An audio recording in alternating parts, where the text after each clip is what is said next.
그 교회 물론 머리는 예수 그리스도시지만 또 여러분들이 또 위임하여 또 세우신 우리 정태문 목사님을 통해서 도남제일교회 성도님들 뵙기를 소망했는데 이렇게 얼굴을 직접 또 엿보니까 너무나도 이 조명보다도 더 빛나는 광채가 나는 것 같습니다. 제가 새해 첫날부터 너무 아부한다고 생각하지 마시고 여러분 새해에는 서로 덕담해 주시고 칭찬해 주시면 좋습니다. 또 그것이 결코 거짓이 아님을 믿어주시기 바랍니다. 여러분들이 바로 교회입니다. 도남제일교회 이렇게 아름다운 건물, 이 예배당 자체도 교회이지만 이 예배당은 여러분 한 사람 한 사람이 모이기 위한 하나의 장소요 공간일 뿐 우리 모두가 예수의 이름으로 두세 사람이 함께 모이면 그곳이 바로 교회입니다. 그래서 이 시간에는 우리 사랑하는 제일들에게 교회에 대한 말씀, 특별히 코로나 이후에 너무나도 위축되어진 우리 한국교회의 모습을 좀 안타까워하는 마음이 있었는데 우리 모두 교회에 대한 기대와 소망을 오늘 말씀을 통해 회복할 수 있게 되기를 주님의 이름으로 축원합니다. 여러분, 교회는 무엇이라고 생각하십니까? 교회를 예수님이 친히 정의해 주셨습니다. 교회라는 에클레시아라는 말이 가장 처음 등장하는 그 본문이 오늘 마태복음 16장 말씀입니다. 오늘 말씀에서 이제 예수님이 많은 기적을 행하시면서 사람들이 예수님에 대한 또 이런저런 이야기를 하는 걸 예수님이 알고 계셨습니다. 그래서 사람들이 나를 누구라 하느냐 제자들에게 물으실 때 제자들이 사람들의 이야기를 전해 주었습니다. 더러는 세례 요한, 엘리야, 예레미야, 선지자 중에 한 사람이라 하더이다. 그런데 예수님의 관심은 제자들에게 있었습니다. 그렇다면 너희는 나를 누구라 하느냐? 그때 베드로가 대답을 하죠. 우리 베드로의 위대한 신앙 고백으로 우리가 주님이 누구인지를 함께 고백하면 좋겠습니다. 주는 그리스도시요 살아계신 하나님의 아들이십니다. 시작. 주는 그리스도시요 살아계신 하나님의 아들이십니다. 아멘. 이 고백이 굉장히 중요합니다. 왜냐하면 예수님께서 이 고백 위에 당신의 교회를 세우시겠다라고 선포하셨기 때문입니다. 그래서 이 시간에는 우리가 교회에 대한 정의를 네 가지로 함께 생각해 보고자 하는데, 첫째는 교회는 든든한 반석 위에 세워졌다는 것입니다. 예수님께서 베드로의 이 고백을 듣고 너무나도 기뻐하셨습니다. 그러면서 교회를 어떻게 선포하셨냐면 내가 내 교회를 세우리니, 베드로야 내가 나의 교회를 세우겠다라고 그 베드로의 신앙 고백을 듣고 예수님이 직접 말씀하셨습니다. 그리고 그 교회는 음부의 권세가 이기지 못하리라라는 교회의 승리에 대해서도 약속해 주셨습니다. 여기서 한 가지 해석이 하나 필요한 부분이 있습니다. 내 위에 나의 교회, 베드로 너 위에 주님의 교회를 세우겠다라고 말씀하신 게 과연 무슨 뜻일까? 여기서 천주교와 개신교가 갈리게 되죠. 굉장히 이 해석이 중요하다는 것입니다. 천주교는 이 교회를 무엇으로 보고 있습니까? 베드로로 보고 있어요. 베드로의 교회가 세워졌다, 또는 이 베드로의 어떤 권위 위에 주님이 교회를 세우신 것처럼 그렇게 생각을 합니다. 그래서 그 다음에 이어지는 천국 열쇠도 교회에게 주신 것이 아니라 베드로에게 주셨다. 너에게 천국 열쇠를 내가 주리니. 그러니까 베드로가 마치 그 교회의 권세를 가지고 하늘 문을 열고 닫는 것처럼 그렇게 생각을 합니다.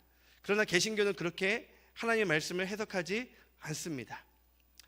예수님이 너 위에 내 교회를 세우겠다라는 너, 여기서 이 베드로가 우리는 잘 알고 있듯이 개바라고 하지 않습니까? 바위라고 합니다.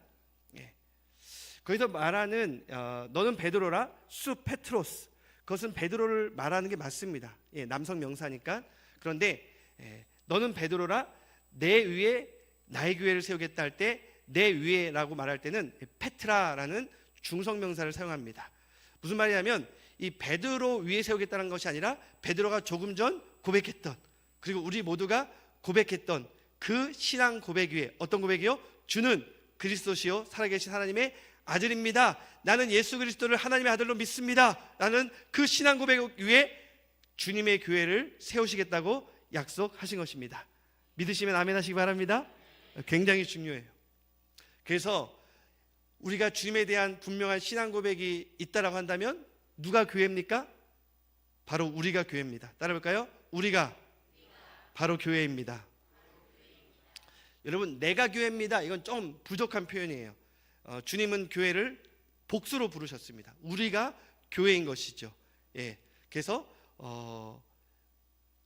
우리가 교회이기 때문에 우리 안에 예수 그리스도를 모시고 예수님이 누구인가라는 분명한 신앙 고백이 있다라고 한다면 그 한 사람 한 사람이 모인 그곳이 바로 주님의 교회가 되는 것입니다. 우리 옆 사람과 이렇게 인사할까요? 하나님은 당신을 사랑하십니다. 이 두 번째 인사를 하기 위한 이 전초 인사입니다. 좀 두 번째 인사는 긴데요. 이렇게 한번 따라볼까요? 하나님은 교회인 당신을 무지무지 사랑하십니다. 하나님은 교회인 당신을 무지무지 사랑하십니다. 아멘. 주님은 우리를 주님의 몸된 교회로 여기시기 때문에, 또 교회는 주님의 신부라고 하지 않습니까? 여러분들을 너무너무 사랑하십니다. 그래서 우리에게는 주님이 달아주신 날개가 있어요. 우리 도남제일교회 이번 표가 다시 서는 것입니다. 사명 앞에, 주님 앞에 다시 서는 것인데, 이왕 서는 거 힘있게 서시길 바랍니다. 독수리의 날개치며 올라온 같은 새로운 힘을 가지고 주님 앞에 서시기를 주님의 이름으로 축원합니다. 우리 몇 년 전에 얼마 전에 작곡하신 우리 이어령 교수님이 새해를 여는 기도문이라고, 그 기도에는 날개를 주소서, 덕담이 아니라 저에게 날개를 주소서라는 기도가 있습니다. 그리고 우리 모두에게 날개를 주소서라고 그렇게 기도를 하면서 지친 자들에게는 독수리의 새로운 힘을 얻을 수 있는 독수리의 날개를 주시옵소서. 정말 학자들에게는 저 창공을 향해 구름 높이 날아갈 수 있는 종달새의 날개를 주시옵소서. 다툼으로 인해서 갈라진 자들에게는 서로 사랑할 수 있는 원앙의 날개를 주시옵소서. 시리에 빠진 자들에게는 더욱더 성실하게 일할 수 있는 꿀벌의 날개를 주시옵소서. 여러분, 꼭 봉황새나 공작새의 날개가 아니어도 좋습니다. 몸집이 크고 그 날개 작은 꿀벌의 날개, 그 또한 얼마나 아름답습니까? 자기가 난다는 것도 모르고 그저 나는 것으로 자기의 사명을 감당하는 것입니다. 꿀벌 우습게 보지 마세요. 어떤 사명을 감당합니까?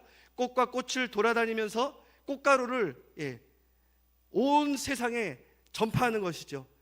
그 달콤한 꿀도 전파하는 것입니다. 특별히 우리 재직들이 이 꿀벌의 날개를 달고 주님께서 맡겨주신 그 사명을 온전히 감당하여서 정말 생명을 살리고 또 복음을 만방에 전할 수 있는 우리 사랑하는 도남제일교회 재직들 되기를 주님의 이름으로 축원합니다. 우리가 바로 교회라는 것이죠. 이 교회는 어디 위에 세워졌다고요? 반석 위에, 든든한 반석 위에 세워졌습니다. 여기서 반석은 베드로입니까? 아니죠. 주님을 향한 신앙 고백이라고 말씀드렸어요. 한마디로 반석은 바로 예수 그리스도십니다. 그래서 반석 위에 세운 교회, 흔들 자가 누구랴? 시온성과 같은 그 교회, 반석 위에 세운 교회이기 때문에 흔들 자가 없다는 것입니다. 사람들이 많이 교회를 흔들려고 그렇게 교회를 비판하고 막 짓밟으려고 하고 핍박하고 우습게 보고, 역사상 이것은 요즘만 있는 일이 아니라 그 일들은 계속되어 왔습니다. 초대교회 시대에는 굉장히 강압적으로 핍박하고 죽이고 사자밥 또 어떤 화형을 처하게 하면서 그렇게 공산주의나 이슬람, 지금도 마찬가지로 그러한 핍박 가운데 교회를 무너뜨리고 흔들려고 한 자들이 있습니다. 볼테르 같은 그런 무신론자들은 얼마 안 가서 성경이 다 사라질 것이며 교회는 무너질 것이다라고 자기가 예언하겠다고 했는데, 그 볼테르의 집이 어떻게 됐습니까? 성경 인쇄소가 되었습니다. 하나님의 교회는 결코 무너지지 않습니다. 그 흔들자는 마치 하나님의 그 눈동자를 건드리는 자처럼 결국은 뒤로 나자빠지게 되어 있습니다. 하나님의 교회를 우리가 우습게 보아서는 안 될 것입니다. 우리 수인교회도 반석 위에 세워졌어요. 낙산 한번 와 보셨습니까? 굉장히 명소예요. 남산만 가시지 마시고 낙산도 한번 와보세요. 낙산 올라가다가 그 중턱에 수인교회가 있는데요. 이 공사할 때 20년 전에 수인교회 건축을 할 때 이 기초공사가 너무 어려웠어요. 왜요? 반석이 있더라고요. 그래도 다행히 그 반석 때문에 그 바로 밑에 동막몰 터널이 있음에도 불구하고 우리 수인교회가 끄떡이 없습니다. 그런데 저는 지금 이 물리적인 반석 위에 세워진 교회를 자랑하지만 여러분, 이 자랑보다 더 위대한 자랑은 우리 도남제일교회는 예수 그리스도의 반석 위에 세워졌습니다 라는 자랑인 줄 믿습니다. 그래서 그렇기 때문에 교회, 물론 우리가 걱정하며 또 기도할 수는 있지만 주님의 교회, 이 한국교회 앞으로 또 몇 년 안 돼서 더 또 쇠락하고 침체되고 이러다가 정말 우리 다음 세대들이 주일학교에서 완전히 사라져버리는 거 아니야? 염려만 할 것이 아니라 내가 더욱더 앞장서서 기도의 파수꾼으로 주님의 교회를 위해서 더욱더 기도할 수 있게 되기를 바랍니다. 노사도 요한에게도 그런 고민이 있었어요. 어떤 고민이었습니까? 이제 자기와 함께 복음을 전했던 그러한 사도들이 다 순교를 당했습니다. 초대교회 성도들도 다 흩어졌어요. 본인도 이제 주님의 품에 부르시면 가려고 했는데 이 요한은 뭐 가마솥에 넣어도 죽지를 않고 뭐 사자 밥이 되게 해도 사자가 그 앞에서는 가만히 있는 거예요. 이것은 그냥 구두로 전해지는 이야기입니다. 그랬더니 결국은 반모섬으로 끌려가서 그곳에 고된 노역을 하다가 무엇을 보았습니까?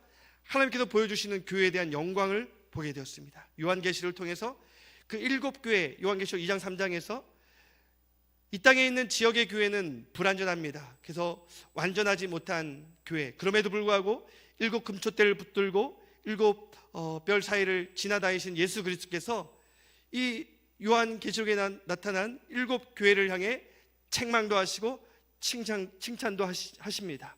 그것이 바로 불완전한 오늘날 우리가 보고 있는 한국교회를 포함해서 지역교회라고 말할 수가 있어요. 그러나 우리가 눈에 보이는 그 가시적인 교회만 보고 불안해하거나 우리가 염려할 필요는 없습니다. 주님이 부르셨어요. 요한을 요한계시록 4장에서 이리로 올라오라 라고 하면서 천상의 교회를 보여주십니다. 요한계시록 4장부터 7장까지 천상의 교회가 펼쳐지는데 그것을 요한이 어떻게 증언하죠? 요한계시록 7장 9절에서 10절 보면 그는 똑똑히 자기가 눈으로 수많은 그 군중들이 모여있는 것을 보았다라고 증거하고 있습니다. 너무 많아서 셀 수도 없었대요. 그리고 그들의 모습을 자세히 보니까 손에는 무엇이 들려 있습니까? 종려나무 가지가 들려 있고, 그리고 어떤 옷을 입고 있어요? 지금 다 집에 돌아가신 거 아니죠? 다 주무시는 거 아니죠? 흰 옷을 입고 있었습니다. 종려나무 가지는 승리를 상징합니다. 그리고 흰 옷은 숱한 핍박과 박해에도 불구하고 믿음으로 인내하면서 결국 예수 그리스도의 피에 그들의 의로움, 거룩, 정절을 지킨 수많은 성도들의 그 믿음을 상징합니다. 정말 셀 수도 없는 수많은 사람들이 그렇게 보좌에 앉으신 이와 어린 양 앞에 뭐라고 외치고 있습니까?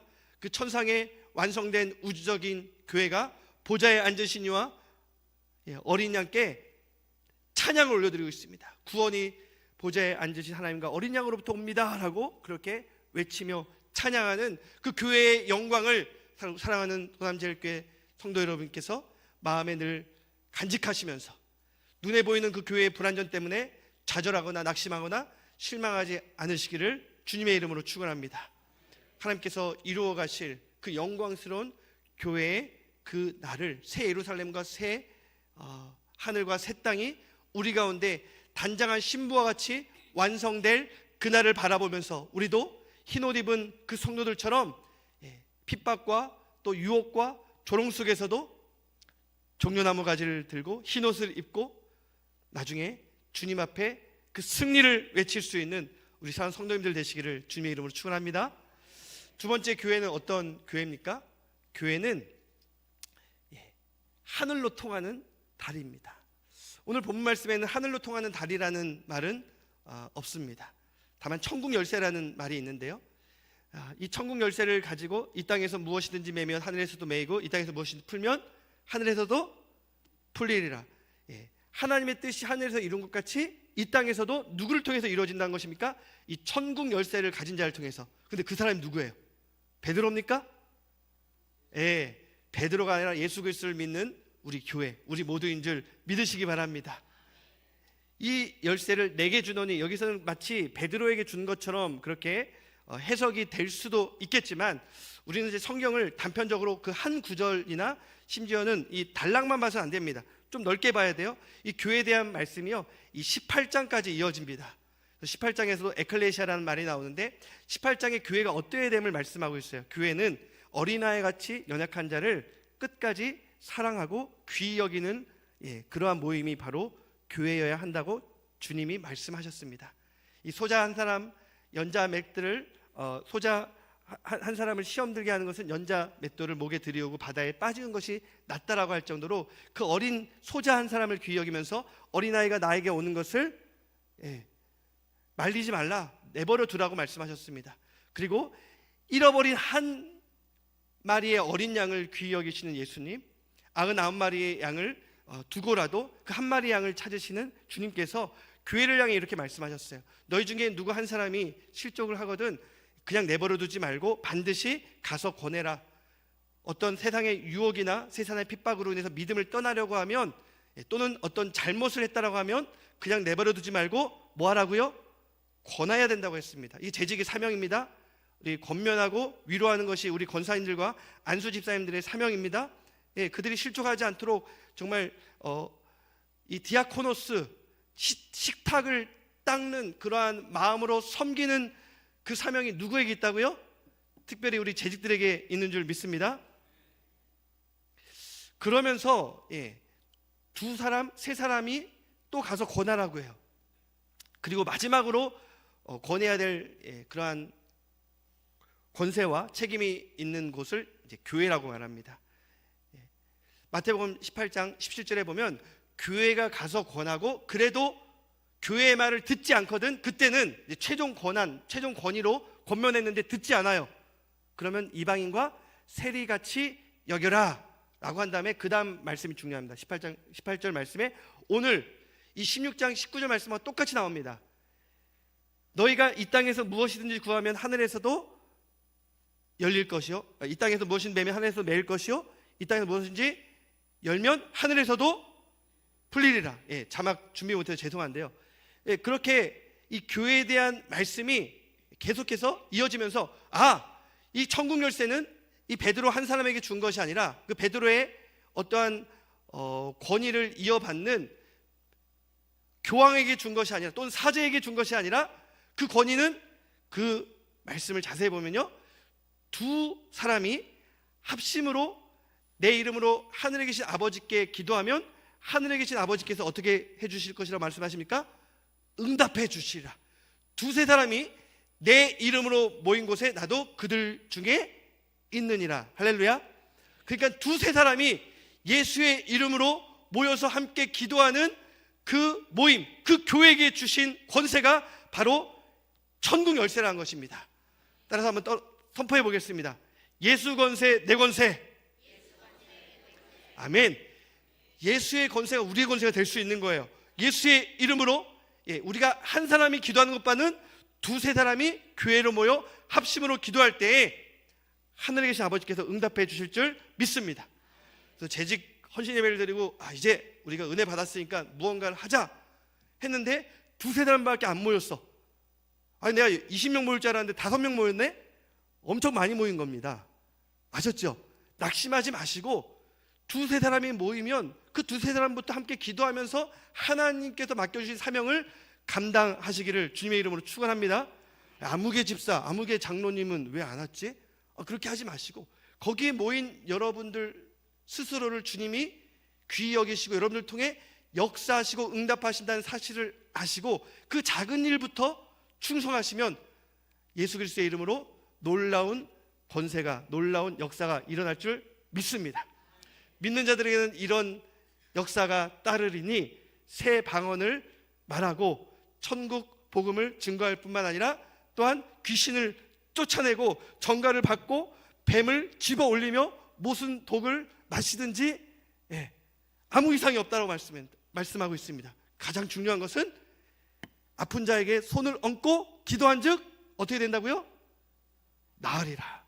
여러분들 모이면요, 뭐 이러쿵 저러쿵 뭐 이런 이야기 하는 것보다 함께 나라와 민족을 위해서 기도하시고 또한 교회 여러 가지 사역들을 위해서 기도하시고 담임 목사님을 위해서 기도하시고 특별히 연약한 자들을 위해서 우리 재직들은 아픈 자들을 위해서 기도하고 신방할 수 있기를 바랍니다. 그러면 아주 놀라운 역사, 꼭 뭐 뱀을 집어올리고 전가를 밟고 독을 마셔도 아무 해를 잊지 아니하고 이런 것만 뭐 귀신 쫓아내고 방언만 이런 것만 역사가 아니라 여러분들이 함께 모여 기도할 때 의인들의 간구는 무슨 힘이 크다고요? 역사하는 힘이 클 줄 믿습니다. 자, 지금까지 말씀드린 것이 바로 교회가 하늘로 연결되는 뭐라고요? 다리. 감사합니다. 그걸 천국 열쇠로 표현을 드렸습니다. 그래서 우리가 천국 열쇠 다 예수의 이름으로 가지고 있습니다. 열쇠만 가지고 있으면 뭐예요? 그걸 사용하지 않는데 그 열쇠를 마음껏 예수의 이름으로 기도하며 사용할 수 있는 우리 사랑하는 재직들 되기를 주님의 이름으로 축원합니다.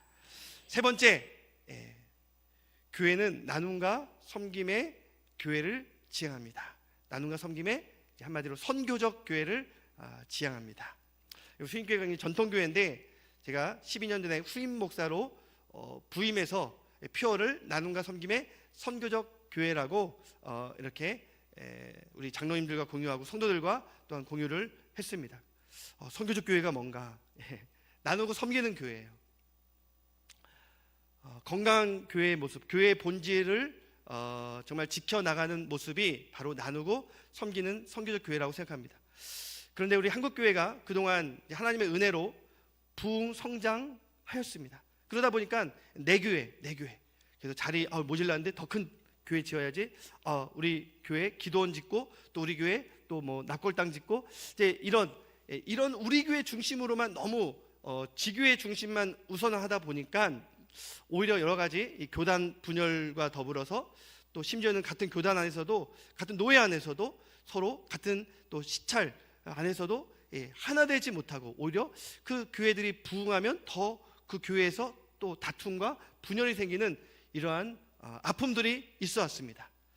그러다가 1990년대부터 교회 성장이 좀 정체되게 되었고 2000년대 이제 초반에 가서는 심지어는 이제 코로나 훨씬 이전부터 쇠락의 길로 접어들게 되었다는 소식을 들었습니다. 제가 이제 그 소식을 미국에서 KBS 뉴스를 보면서 너무 깜짝 놀랐는데 9시 이 공중파의 뉴스에서 교회에 대한 소식이 나오는 거예요. 어떤 소식이었냐면 중대형 교회 150여 개가 넘는 새로 건축한 교회들이 이제 다 빛을 갚지 못해서 건축 빛을 갚지 못해서 막 넘어간다라는 그러한 소식을 제가 미국에서 유학하면서 접하고 굉장히 가슴이 아팠습니다.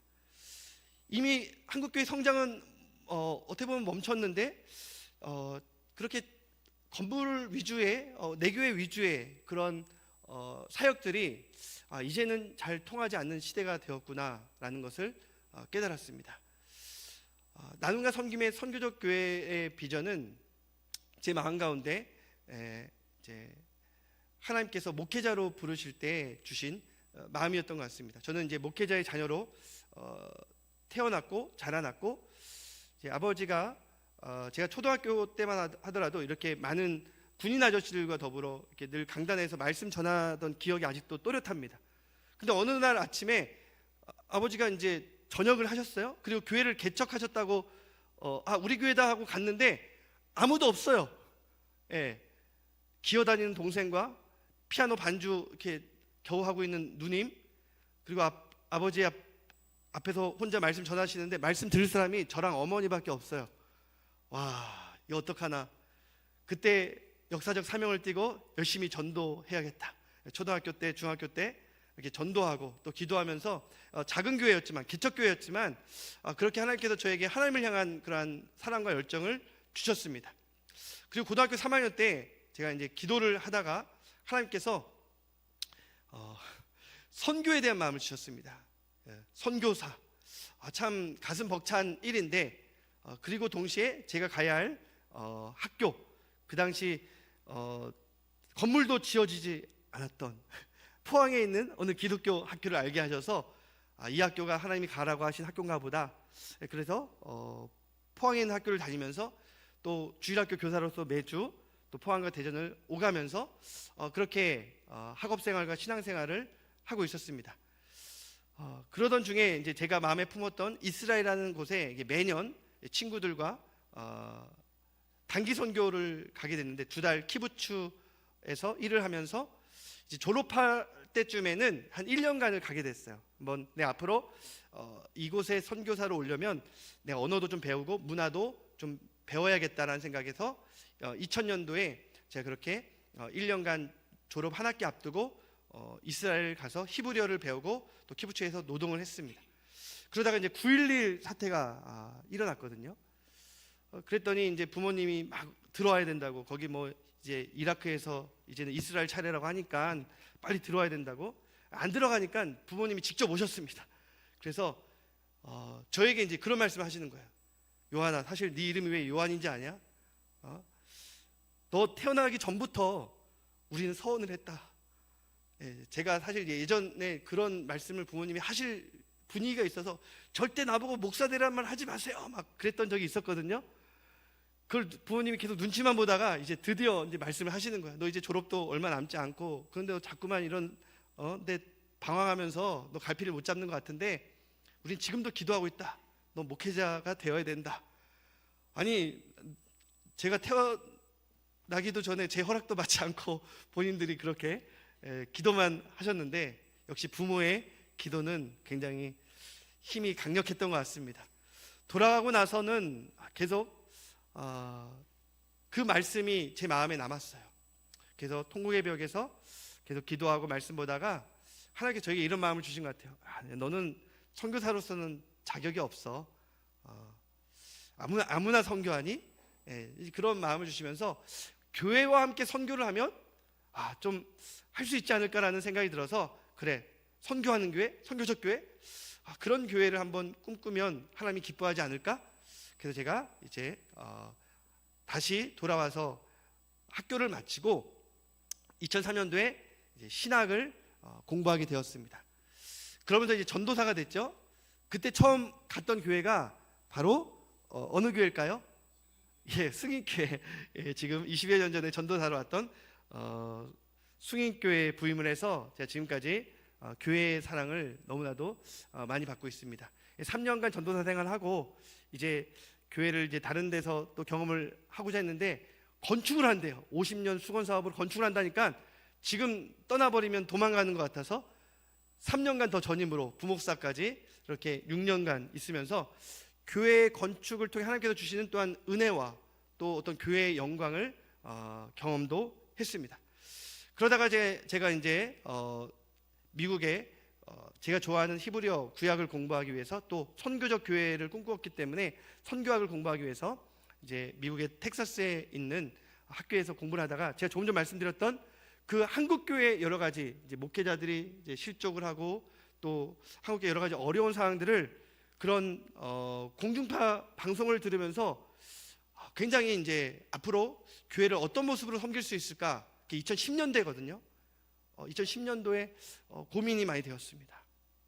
그런 와중에 숭익교회에서 이제 청빙이 오게 되었는데, 저 같은 사람을 청빙할 줄은 정말 생각도 하지 못했는데, 제가 그래도 뭐 벽돌을 나르고 그런 건 아니었지만 건축 기간에 이렇게 최선을 다해 교회를 섬겼던 것들을 우리 원로 목사님이나 지금의 원로 목사님이나 우리 장로님들이 좀 좋게 봐주셨던 것 같습니다. 근데 이왕 청빙할 거 그냥 만장일치로 좀 청빙하면 좋을 걸 투표를 했는데 몇 표 차이로 제가 청빙을 받았을까요? 3분의 1을 한 표 차이로 청빙을 받았어요. 야, 이거 좋아해야 돼, 이거 슬퍼해야 돼. 굉장히 애매한 상황에서 그때는 기도를 해야 되잖아요. 근데 너무 막 머리가 복잡하니까 야, 야구 구경이나 하러 가자 하러 야구 구경 갔다가 정신없는 가운데 야구 구경을 했다가 야구공이 저에게 날아오는 것도 모르고 얼굴로 야구공을 받아버렸습니다. 그래서 곧바로 응급실에 실려가면서 의사가 그러는 거예요. 1cm만 위에 맞았어도 완전히 이 오른쪽 눈이 흘러내렸을 것입니다. 그 말을 듣는 순간 야, 나는 한 표짜리 청빙 목사인데 한 치 위만 올라가도 야, 나는 정말 눈을 실명할 뻔했구나. 야, 그렇다면 내 인생 이건 하나님의 것이다. 하나님이 이 모든 것을 나에게 깨우쳐 주기 위해서 나에게 멍 때리게 하신 것이다. 이게 병원에 누워 있으면서 그런 깨달음을 주셨습니다. 그러면서 하나님, 제가 부르신 그 자리로 나아가 열심히 또 섬기겠습니다.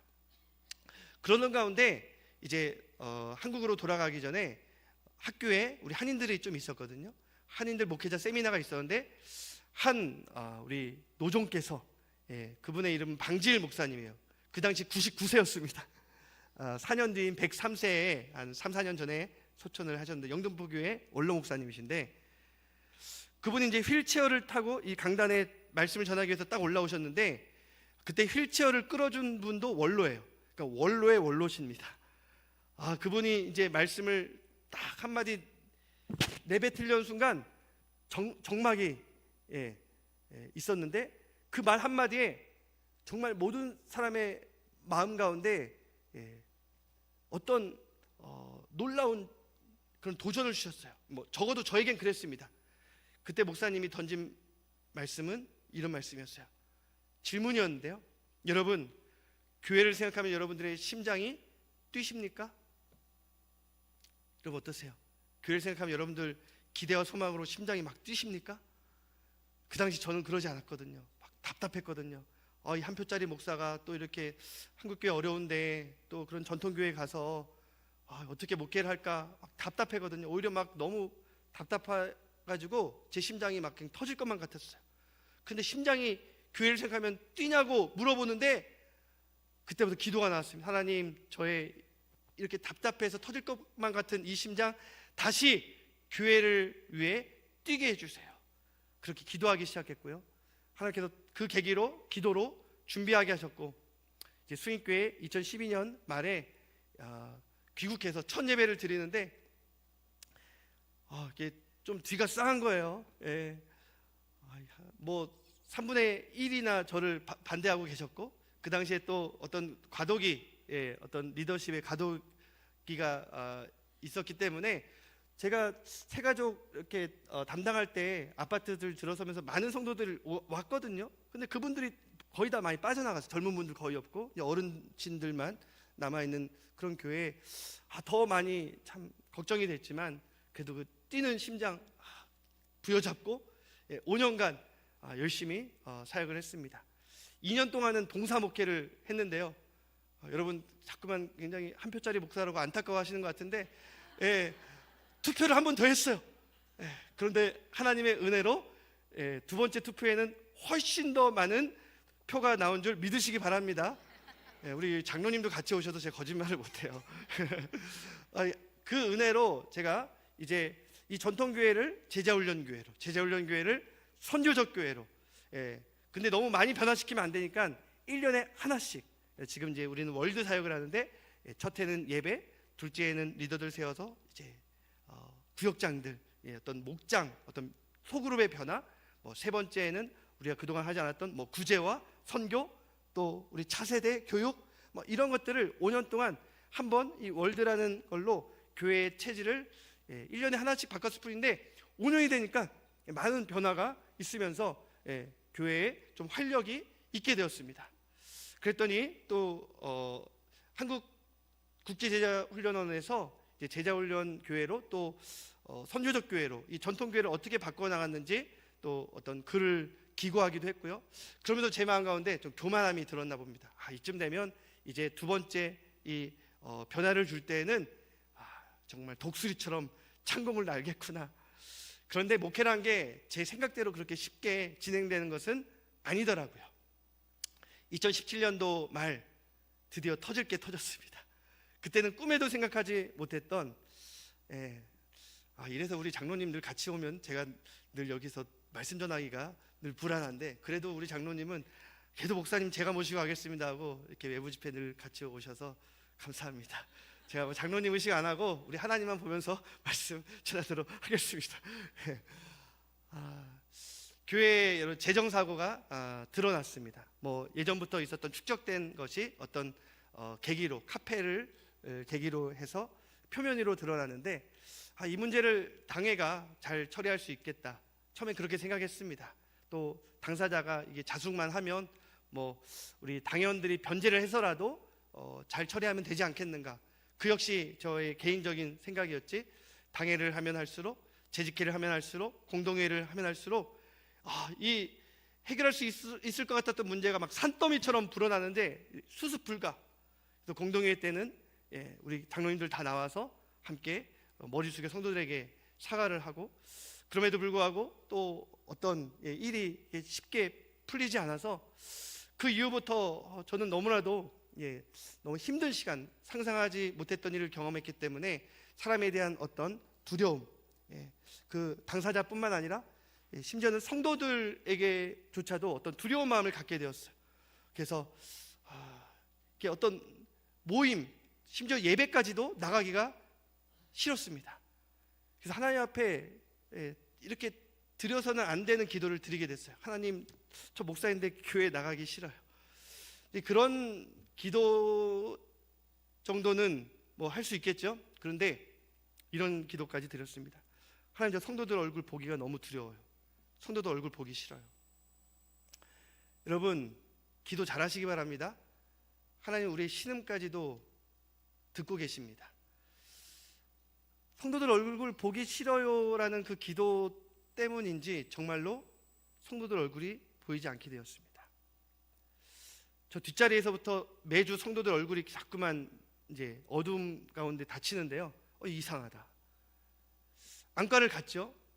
그냥 뭐 쉽게 스트레스 때문에 온 현상이라고 생각했지만 하루 안에 3개의 안과를 갔습니다. 너무 이제 믿기지 않는 진단을 내리시니까 빨리 대학병원 가보라는 거예요. 이건 망막에 원인을 알 수 없는 지금 질환이 왔는데 이건 동대명원은 안 될 겁니다.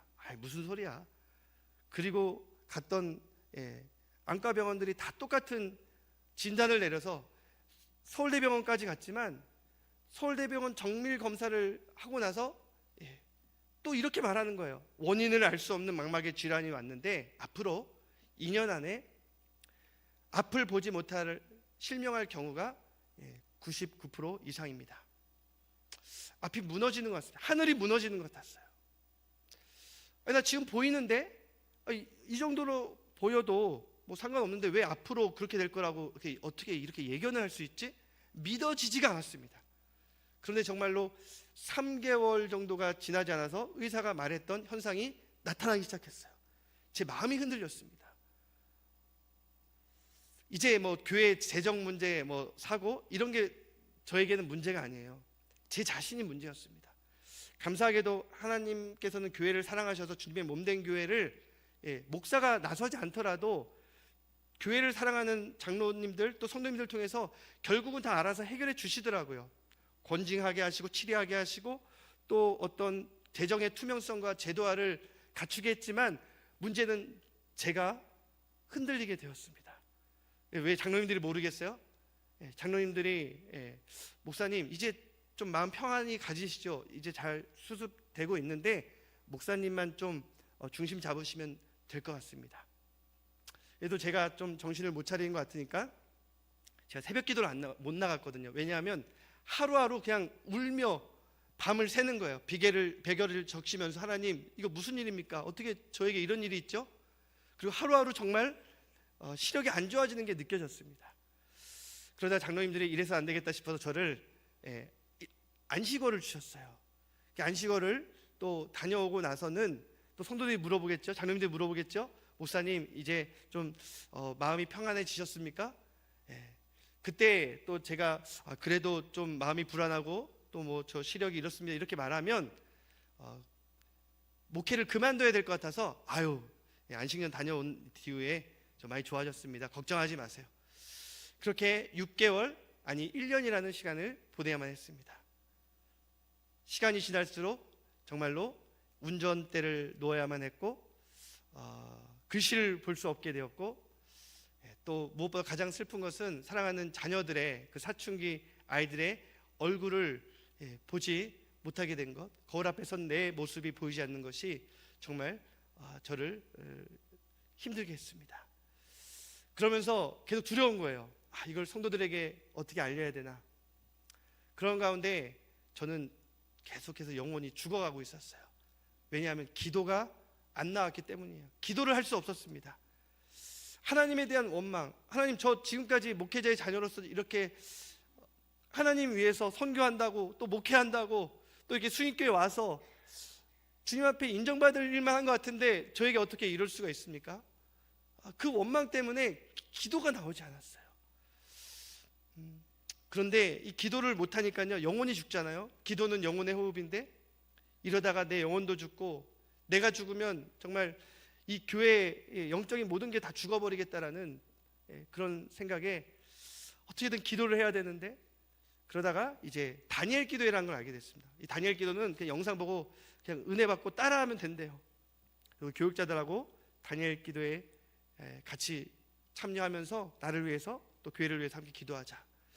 그러던 가운데 이 다니엘 기도의 간증은 다들 이렇게 병을 고쳤다, 하나님께 영광을 올려드리는 그러한 간증들이 은혜가 됐습니다. 하나님, 저에게도 저런 믿음을 주셔서 눈을 뜨게 해주세요. 시력이 다시 돌아오게 해주세요. 그런 기도 왜 안 했겠습니까? 그런데 자꾸만 제 마음 깊숙한 곳에는 과연 나도 고침받을 수 있을까? 내가 1년간 지금 이 시간을 지내왔는데 점점 악화되는 이 시력이 과연 돌아올 수 있을까?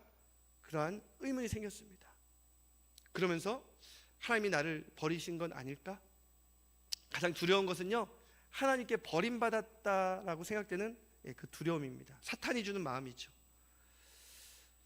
그때 마지막 21차 간증자들이 이런 간증을 하면서 저는 깨달음을 얻게 되었어요. 그들은 무언가를 고침받았다는 간증을 한 것이 아니라 마지막 그 두 회차가 시각장애인들이었는데, 선교지에서 여러 가지 사역을 감당하면서 녹내장 신경이 다 달아 없어진 한 선교사님이 그럼에도 불구하고 다시 선교지로 돌아가는 모습, 그리고 한 평신도가 말도 못해요. 귀도 잘 안 들려요. 눈도 안 보여요. 헬렌 켈러와 같은 그런 상황 속에서도 평신도로서 심지어는 눈이 잘 보여야만 할 수 있는 그 디자인 일을 하는 걸 보면서, 어떻게 저런 상황에서 그 사명의 자리를 지킬 수 있는가? 꼭 고침받고 그 사명을 감당할 수 있는 건 아니구나. 내가 이렇게 앞으로 고침받지 못하더라도 하나님께서 나를 버렸다라고 단정 지을 수는 없는 거구나. 하나님, 저도 사용해 주세요.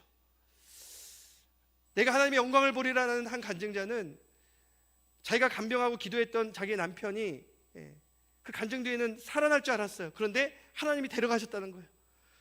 그런데 자기의 시선을 하나님께로 돌렸더니 하나님의 영광을 보게 되었다라는 그런 간증을 통해서 내 마음의 문제구나, 내 시선의 문제구나, 이건 시력의 문제가 아니라 내가 어디를 보느냐 하는 것이 중요하구나. 주님만 바라보게 해주세요. 내가 이제 성도들 또 교회 이 상황만 보았던 그 시선을 들어 하나님을 바라보게 해주세요.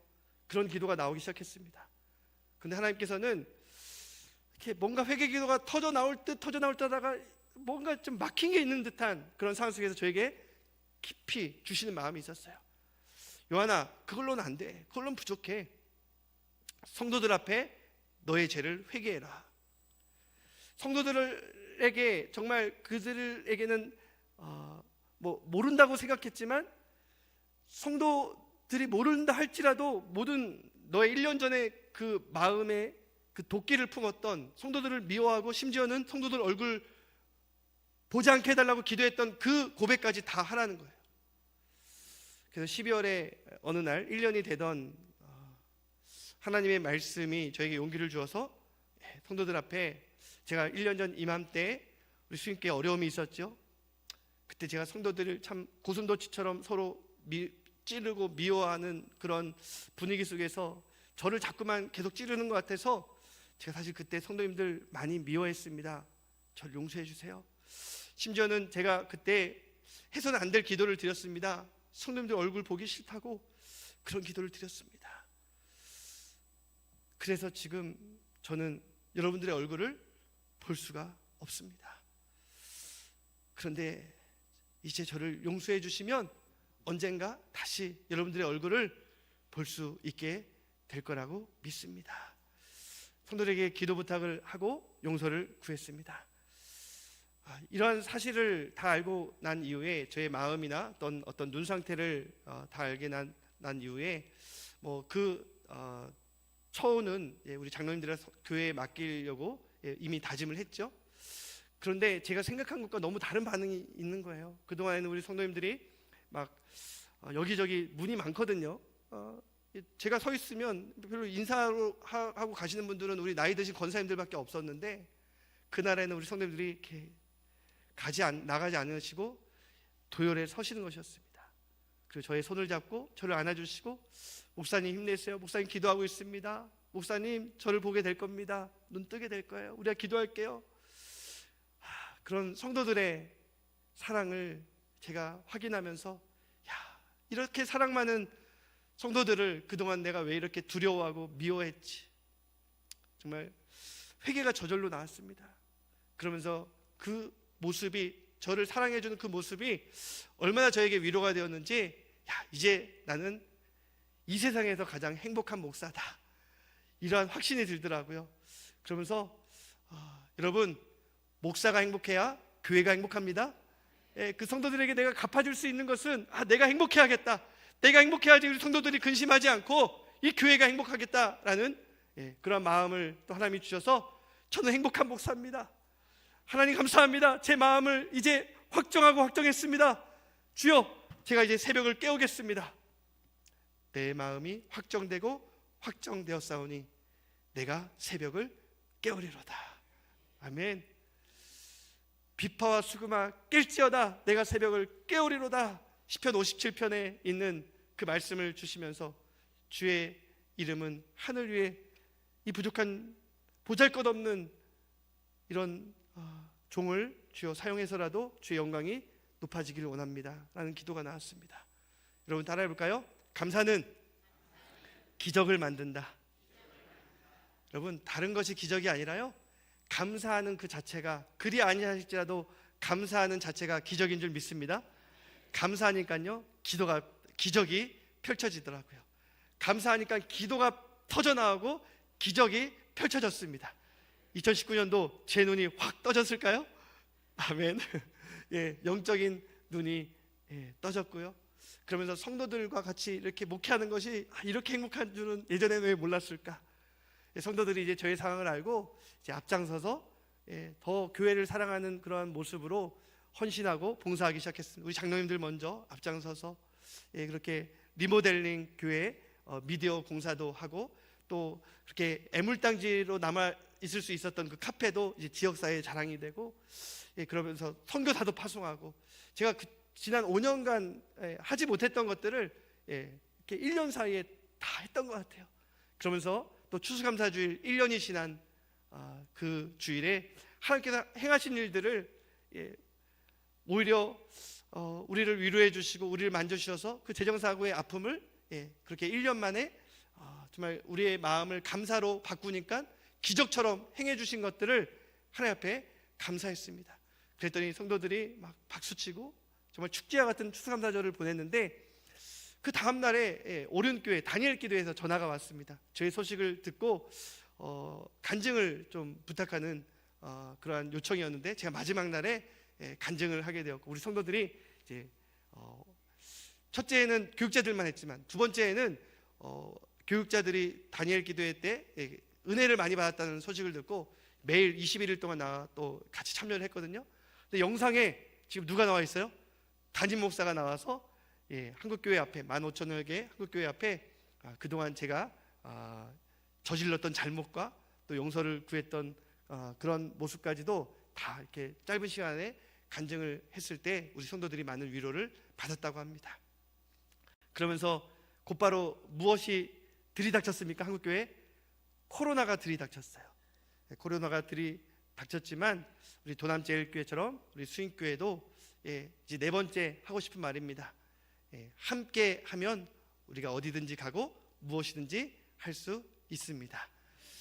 그러한 모습이 우리 가운데 있었는데 미디어 공사를 했기 때문에 이제 어떤 영상 예배 가운데 또 코로나를 극복할 수 있었고, 제가 이제 몸이 연약해지니까 소상공인이나 또 우리 취약계층 또 장애인들, 그렇게 그동안 눈에 보이지 않았던 그런 연약한 성도들, 환우들, 또 지역사회에 이런 약한 분들이 눈에 띄면서 그분들을 교회가 함께 섬길 수 있게 되었고요.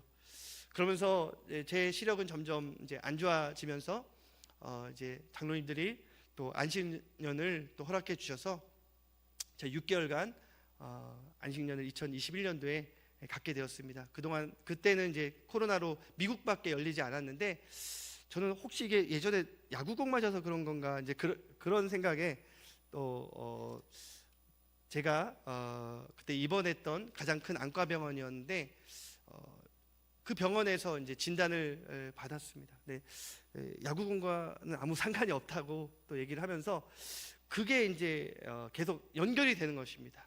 이게 좀 희귀 질환이기 때문에 어떤 한국에서의 그런 여러 병원, 대형 안과병원에서 검사한 기록들을 주면요, 그 기록들을 가지고 자기들도 데이터로 축적할 수가 있으니까 다른 큰 병원들을 소개시켜 주는 것이었습니다. 그러면서 제가 그냥 한 달 있다가 오려고 했는데 코로나 때 뭘 할 수 있겠습니까? 그런데 하버드 동부에 있는 하버드 대학병원도 가게 되었고요.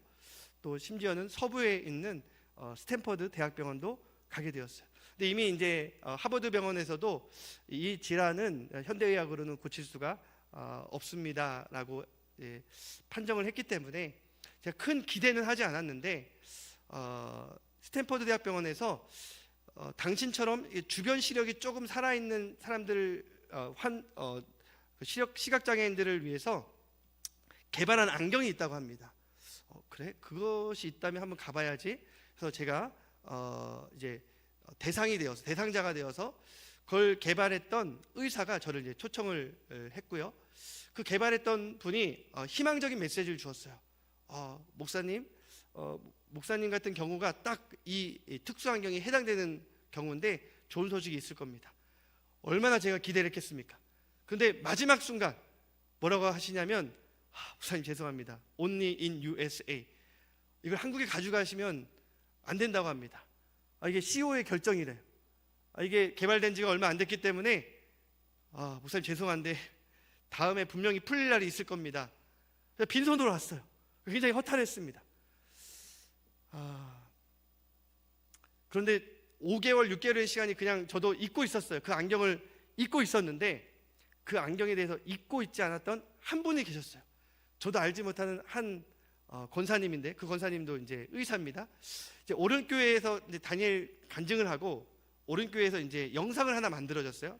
다큐멘터리 영상을 만들어주면서 그 다큐 영상이 이제 코로나로 인해서 고생하는 많은 목회자들에게 이제 위로가 될 줄 알고 유튜브를 통해서 이제 유포가 됐는데, 그걸 보신 한 권사님이 자기 아들이 스탠퍼드 대학의 안과 의사이기 때문에 그 의사를 통해서 이제 저를 부르게 된 거거든요. 근데 제가 지금 빈손으로 온 걸 알고 있어요. 그래서 그 아들을 매일같이 갈구었다고 합니다. 야, 목사님이 어떻게 빈손으로 가게 해서 너 되겠냐? 어떻게든 그 회장 CEO를 설득해라. 그래서 5개월 뒤에 그 안과 의사는 이제 한국인이긴 하지만 한국말을 못해요. 영어 메일이 왔어요. 제 어머니의 이러이러한 강건에 힘입어 제가 거의 매주 우리 CEO한테 목사님 얘기를 했더니 허락이 떨어졌습니다. 여기 이메일이 있으니 땡큐 메일 하나 보내주세요. 그리고 6개월 이후에 제가 그 안경을 받아들고 그 안경을 쓰고 누구 얼굴을 가장 보고 싶어 했을까요? 우리 자녀들의 얼굴, 빨리 자라나는 성장한 아이들의 얼굴을 보고 싶어 했는데 우리 아내가 좀 실망하더라고요. 여보, 어떻게 내 얼굴을 먼저 안 보고 애들 얼굴을 먼저 볼 수 있어? 저도 딱 보면서 한마디 던졌죠. 아니, 내가 볼 줄 알았으면 좀 화장이라도 좀 하지. 제가 그때만큼 주일이 기다려진 날이 없었습니다. 늘 설교 때문에 늘 주일은 이렇게 기다려지는 날은 아니거든요, 목회자들에게. 근데 얼마나 주일이 기다려지는지. 왜 주일이 기다려졌겠어요? 성도들 얼굴을 보고 싶어서 주일을 기다리고 또 기다렸습니다. 그래서 그 안경을 딱 쓰는데 이미 성도들 마스크에 흐르고 있는 눈물이 보이더라고요. 근데 그 안경을 쓰고 설교를 하면 설교에 집중하지 않고 안경만 볼까봐 그래서 한 달에 한 번씩만 그 안경을 쓰고요. 사실 이제 3년이 지났어요. 3년이 지나면서 사실 시력이 더 많이 세포가 죽어갔기 때문에 그 안경의 기능은 점점 약해지지만 얼마 전에 삼성에서 저를 방문했습니다. 그 안경을 하버드, 스탠퍼드 그리고 삼성이 같이 제휴해서 만들었는데 그때는 그냥 제휴만 했지 어떤 특허가 없었거든요. 근데 삼성이 그것을 이제 특허를 가지고 개발까지 했다는 거예요. 그리고 목사님 소식을 듣고 예전에 그 미국에서의 제품과 지금 우리가 개발한 제품이 얼마나 향상되는지 비교하기 위해서 그걸 가져왔다는 거예요. 한번 써봅시다 하고 딱 써봤더니 와, 너무 좋은 거예요. 그런데 문제는 이재용 회장이 아직 사인을 안 해줬대요. 삼성이 어렵대요. 목사님 사실 기도 부탁하러 왔습니다. 그 팀들이 지금 정말 심혈을 기울여 이렇게 제작까지 했는데 이게 몇천 대 이게 출품이 돼야지 우리 팀도 이제 자신감을 얻을 수 있을 것 같은데 이것이 빨리 출품이 되도록, 그래서 시각장애인들에게 릴루미노, 제품이 릴루미노거든요. 빛을 안겨주다 좀 도움을 줄 수 있도록 목사님이 기도해 주시면 곧 출시될 줄로 믿습니다. 그래서 여러분들 기도 부탁합니다. 이재용 회장의 마음을 움직여서 출시될 수 있도록. 저는 지금 이 도남제일교회 바로 옆에 시각장애인 복지관이 있어요. 그래서 목요일마다 와서 이 점자를 배우고 있는데 참 힘들어요. 촉각이 아직 발달되지 않아서 많이 어렵지만 그래도 우리 수인교회가 지금까지 참 사랑해주고 저를 붙들어 주신 것에 대한 감사함으로 나도 뭐라도 계속 이겨내야겠다, 버텨내야겠다는 생각에서 더욱 배우고 있습니다. 네 번째 말씀이 우리가 함께라면 어디든지 가고 무엇이든지 할 수 있습니다 했죠. 그래서 우리 사랑하는 재직들이 우리 올 한 해도 연약한 자들 보면 그냥 지나치지 마시고 함께 붙들어 주시고 기도해 주시고 나눠 주시고 섬겨 주시고 함께 세워갈 수 있게 되기를 바랍니다. 저도 참 걷는 것조차 어려웠는데 이제는 걷는 것에 자신감이 생겨서 적어도 이 도남동 정도 우리 동네거든요. 혼자 걸을 수가 있어요. 지팡이 안 집어도. 왜냐하면 연습을 많이 했거든요. 우리 시찰 목사님들이, 노예 목사님들이 이 코로나 때 새벽기도 끝나면 저와 함께 이렇게 걸어주시고, 또 우리 정태문 목사님도 이번에 목회 계획 세울 때 저와 함께 같이 가자고 해서 속초 같이 걸으면서 참 저에게 많은 힘을 주시는 동역자들로 인해서, 또 우리 장로님도 같이 동행해 주셨지만 우리 성도님들로 인해서 너무나도 감사를 드립니다. 20여 년간 제가 전도사 때부터 이렇게 수인교회에 또 사역을 하고 있기 때문에 저의 약점, 또 미흡한 점, 보잘것없는 그러한 연약한 모습들 얼마나 많이 알겠습니까? 보이겠습니까? 그럼에도 불구하고 그 약한 모습들을 그냥 아론과 훌처럼 붙잡아 주시는 것입니다. 덮어주고 감싸주고 함께 걸어가시는 것입니다. 그러면 우리는 무엇이든지 할 수 있습니다. 사랑하는 도남교회 성도 여러분, 특별히 재직 여러분, 우리 도남교회가 다음 주에 이렇게 성북 시찰에서 또 연합재직 세미나 할 때 이번뿐만 아니라 노예에 가입한 지 얼마 되지 않았는데도 늘 앞장서서 연합하고 연대하는데 힘써 주셔서 너무나도 감사합니다. 우리가 함께라면 이 한국교회 다시 일어설 수 있습니다. 함께하면 한국교회로 인해서 이 대한민국 다시 일어설 수 있습니다. 그 중심에 우리 재직들이 있어야 될 줄 믿습니다. 우리 재직들이 교회에 대한 기대와 소망을 가지고 다시 한번 함께 일어서는, 함께 주님 앞에 서서 사명을 붙잡는 복된 2025년 새해 되기를 주님의 이름으로 축원합니다.